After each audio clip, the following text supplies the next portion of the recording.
COVID-19 cases among the Wolverines. This puts the 5-0 Buckeyes in limbo for the Big Ten title game, though conference athletic directors will meet Wednesday to discuss changing the benchmark for entry from 6 to 5 games. Saying he could be the spark we're looking for, Eagles coach Doug Peterson named Jalen Hurts his starting quarterback, replacing Carson Wentz. Philadelphia has lost 4 in a row and will take on the surging Saints on Sunday. And with little traction in trade talks with the Nets, James Harden has indicated he would be open to joining the 76ers, sources tell ESPN's Tim McMahon and Adrian Wojnarowski. Harden has not joined the Rockets in camp yet, but was in Houston to take a COVID-19 test today. And the NHL is aiming for a January 13th start date with either a 52 or 56 game schedule, sources told Emily Kaplan from ESPN. The league is planning temporarily divisional realignment and protocols that it hopes to have finalized this week. And more on this breaking news. Saturday's Michigan-Ohio State game has been canceled as COVID cases have increased over the last week within the Wolverines program. Michigan, who is 2-4, had already canceled last Saturday's game against Maryland, then resumed workouts Monday, but ultimately called this week's annual rivalry game off today, with advice, of course, from medical experts. Here is Jim Harbaugh today on the cancellation. The situation we found ourselves in, we knew there'd be obstacles. And situation we're in today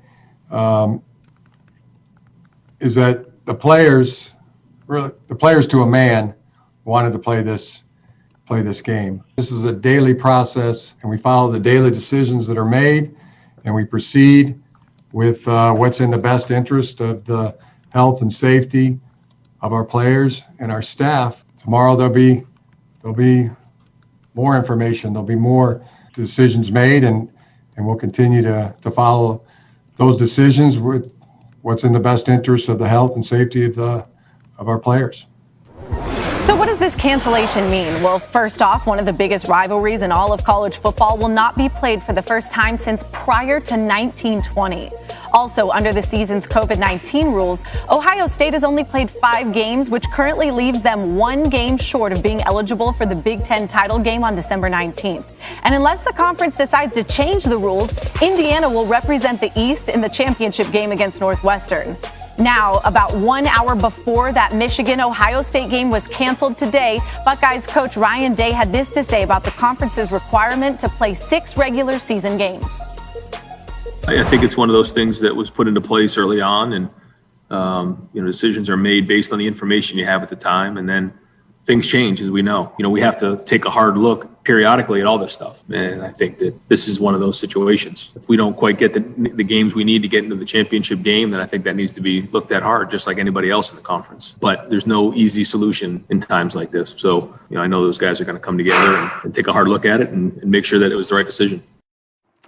And now college sports reporter Heather Dinich joining us with more. Heather, we just heard Ryan Day there allude to it, but as of right now, Ohio State at 5-0 needs to play a 6th game to be eligible for the conference title game. What is the likelihood the Big Ten could change this rule now? Well, if it's going to change, the 14 athletic directors are the ones who have to do it. They're meeting tomorrow morning. Just because they discuss it doesn't mean that it will actually happen, and they might not have to do it. We have to wait and see what the status is throughout the rest of the conference, even ongoing tonight, in terms of whether or not another opponent might free up for the Buckeyes to play. Well, now as we look at the Big Ten's remaining schedule this weekend, outside of Michigan, all 12 of the remaining Big Ten teams are scheduled to play on Saturday. So what are the Big Ten's options for Ohio State to get a game this weekend? Well, last month, the Big Ten presidents and chancellors agreed to a rule that said if there are 2 healthy teams available that have their opponents canceled because of COVID-19, they can agree to play each other. And earlier in the day today, as this news was breaking about Ohio State and Michigan, Purdue sent out an email saying it was canceling practice today because of COVID-19 tests in its program. They're waiting for results. Now, Purdue is supposed to play Indiana, its regular season rival. If Indiana can't play Purdue, then maybe it can play Ohio State if both schools agree to it by 1 o'clock Eastern on Wednesday. That story is still unfolding, so they can also do some scheduling shuffling. The Big Ten is open to being flexible. Ohio State might be able to make up its game that was canceled against Maryland, but that would mean if Indiana is available, it would have to play Rutgers. So there's all kinds of decision making. They have to be willing to do it. And don't forget, coaches are already preparing to play teams. We're almost midweek here. And the Buckeyes, they don't want to just win a division title. They want a national title. So as for the college football playoff rankings, Ohio State is currently number 4. How do you now expect the committee to evaluate the Buckeyes given today's developments?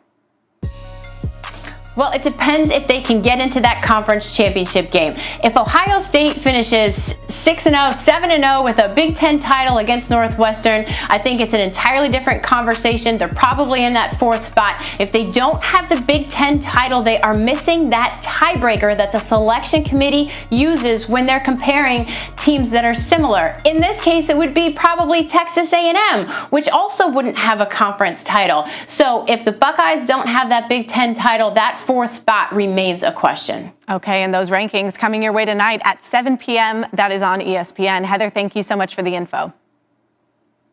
Ashley, breaking news from the NFL. The Philadelphia Eagles have named rookie Jalen Hurts as their new starting quarterback, as first reported by our Adam Schefter and Chris Mortensen. Doug Peterson made the decision today, issuing a statement saying he was looking for a spark to get the team over the hump. Hurts will start Sunday versus the New Orleans Saints, with Carson Wentz to serve as the backup. Now, Peterson also said this about Wentz. Very interesting. Carson is like all of us right now. He's disappointed. He's frustrated. He's been a professional through it all. It's not about Carson Wentz. It's not about one person. Carson's been a big part of the success that we've had. He was on that championship team that got us to that level. Even in 18 and 19, he led the team and got us into the postseason, and I know we can get back to that level. That's why I have so much confidence in him. Here's Sal Paolantonio on the quarterback change in Philly. Is the Carson Wentz era over in Philadelphia? Carson Wentz is broken. The Philadelphia Eagles have broken him. He's finished. Wentz will never be a good quarterback again.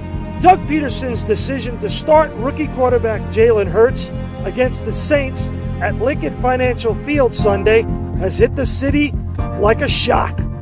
But it was a move that had to be made and will be greeted with 1 part relief, 1 part excitement, and 1 part trepidation about the future of the team, the franchise, and its $100 million quarterback who has now been benched. Give Hurts some confidence, I guess, and get Carson Wentz right back in. You guys can explain this to me sometime. The yet unexplained part of this whole unexplainable episode is how Carson Wentz could fall so far, so fast. Wentz throwing, and there's the interception. Fly, Seahawks, fly. In the Philadelphia end zone. The beginning of the end of Wentz this season happened after that Monday night loss. Wentz spoke to the team and asked for forgiveness and understanding. He apologized. Then Wentz, Peterson, and team leaders met to talk about accountability prior to the game against the Packers in Green Bay. Then on Sunday at Lambeau, looking lost and down 23-3, Wentz was pulled from the game. Hurts energized his teammates, and after the game, players and coaches alike talked about his infusion of playmaking ability and hope. I just felt like where we were as an offense, we needed a spark. You know, we needed something to kind of go our way, and so I decided to put Jalen in the game. Now Peterson hopes to catch some of that spark before it's too late. And we will see if he can. And now Sal Paolantonio joins us live from Baltimore, where he's covering the Cowboys-Ravens matchup tonight. Sal, we're going to get to that game in a moment, but let's stay with the Eagles first. What else can you tell us about why they made the switch to Hurts now? Well, after Morton Adam broke the story, Ryan, I texted Doug Peterson this afternoon, and I asked him why he made the decision, and here was his text back to me. He said, same reason I made the switch in the game. We need a spark. It's not about one guy here. We all know we need to be better, coaches and players. doing this for the same reason. We need a spark. The offense has been poor for many reasons. This is an opportunity for Jalen's development. We still have great belief in Carson as a quarterback and leader of the team, and we have to get him better in the offense as well. You can see, Ryan, he's trying to straddle this fine line, right? Provide a spark to the team. The team knows that Jalen Hurts right now will give them some energy without destroying the confidence long-term for Carson Wentz, because financially they are married to him for 2021 and 2022. Yeah, and he's trying to show, I've got faith in my quarterback, even though I'm putting him on the bench. I have to wonder how Carson Wentz is feeling right now. Now let's turn to the Cowboys-Ravens tonight. Baltimore lost to the Steelers last Wednesday, and they were without several frontline players because of a massive COVID-19 outbreak within the organization. I want to take a look at 4 key players who've now been activated from that COVID-19 list. You see them right there. Expected to play tonight, including Lamar Jackson. So, Sal, I have to ask you, it's been a wild 2 weeks for these Ravens. What's their mindset entering this game against the Cowboys? Very anxious to play this game. They want to see if they can bounce back, have the right energy coming off this incredibly difficult COVID-19 outbreak with this football team. You know, the first thing that's most important, Ryan, is that these players get healthy and whole, and that their families get healthy and whole, because some of their families have been affected.